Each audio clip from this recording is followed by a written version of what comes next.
Hey, all you wonderful, intelligent, beautiful people out there. How you doing this amazing, excuse me, amazing day?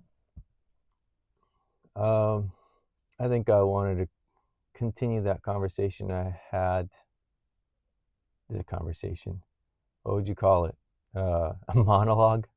Monologue without a joke? Sorry for my eyebrows. I singed them. Anyway, I guess it'd be a monologue, except I'm sorry, it's going to be about the other thing. The don't turn off the lights on yourself. Anyway, so based on what I said last time in the forum, somebody actually responded to what I said, and they asked a question, and that's where I want to continue. So let's Nike this thing. Why don't we? The question they asked is: so if someone is suffering, it means one is sinful? Question mark. Since the way I said is more of a statement, they're asking a question. So if one is suffering, one is sinful. Is that what you're suggesting? They're asking me this. Um, and I'm just going to try and read the response as I wrote it,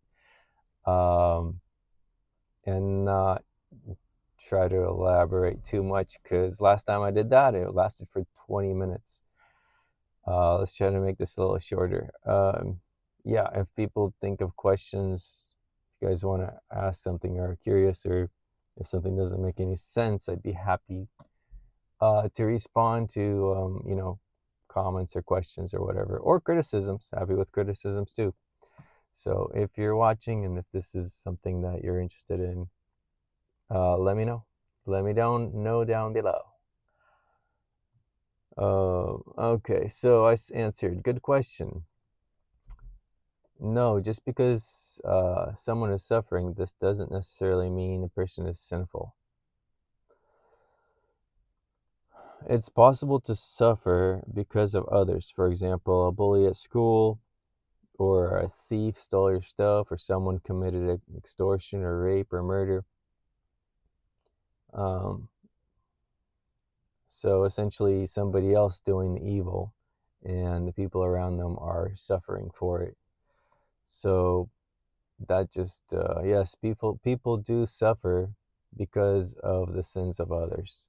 So it doesn't necessarily mean that you are sinful in that matter if you're suffering.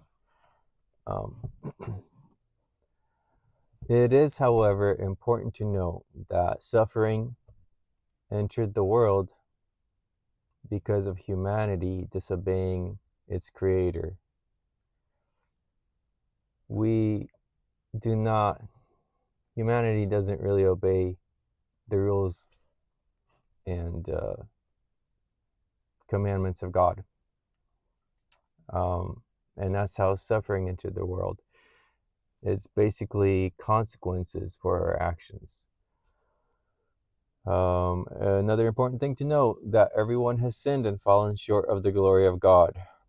So there's no perfect people in the world.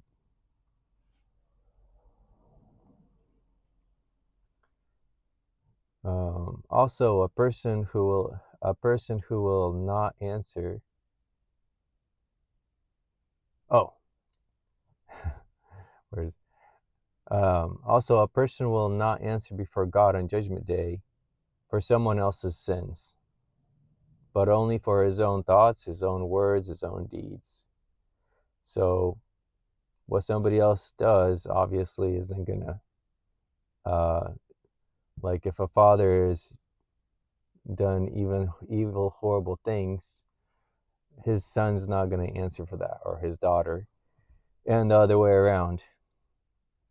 If the children, well, hopefully they were taught well, start doing evil things, the parents aren't going to be like held responsible for that. Well, I don't know. I think you're going to be held responsible to a certain degree if you teach your children to do evil. So there is that. But as adults, I would say, as an adult, Yeah, if the son does evil things but the father doesn't, it doesn't, there's not a, anyway, everybody's going to answer for themselves. Why am I getting off track here? So it is possible to suffer while doing good and doing the right thing. So being a righteous person, it's possible to suffer. This kind earns a great reward in heaven.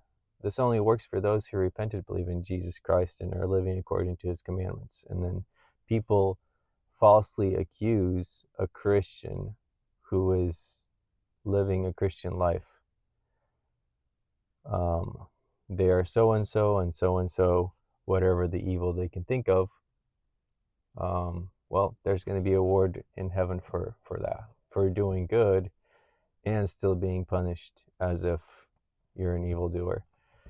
That's just something that I really can't understand. But that's what the Bible says. That's what Jesus says in the Beatitudes, actually. I'm trying to memorize that, by the way. So the big question is, if a person is enjoying life and is not suffering ever, even after doing evil things, does God care about this person's soul to teach him at the school of hard knocks so that he would learn to do better? And if God doesn't care for this person, they could live in pleasure and in luxury all their life, but end up in the lake of fire in eternity.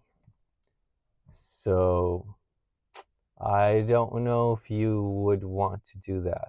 That doesn't seem like a good trade-off. Eternity in the lake of fire versus a great life here on earth. It may seem like it, like might seem like it's a good idea right now, but if you're thinking about the future. And finally, I ended this little thing with a quote from the Bible, which has affected me, has touched me, and I'm like, this is important. So Psalm 119, verse 71, it says, "It is good for me that I was afflicted, that I might learn your statutes." So, yeah, I will have to agree with this because of my own suffering, because of despair, the hopelessness that I felt, the emotional pain, the loneliness. I hated it. In fact, I did not understand the why. Not really. I didn't understand the why. Not for a long time.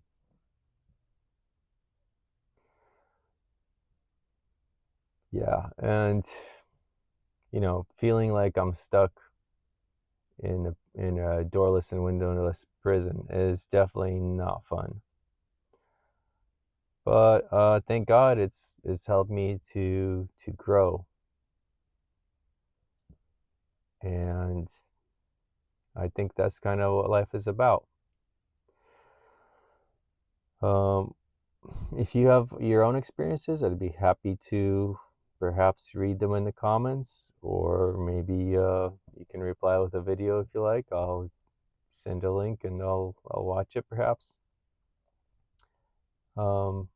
Yeah, this video is a little shorter.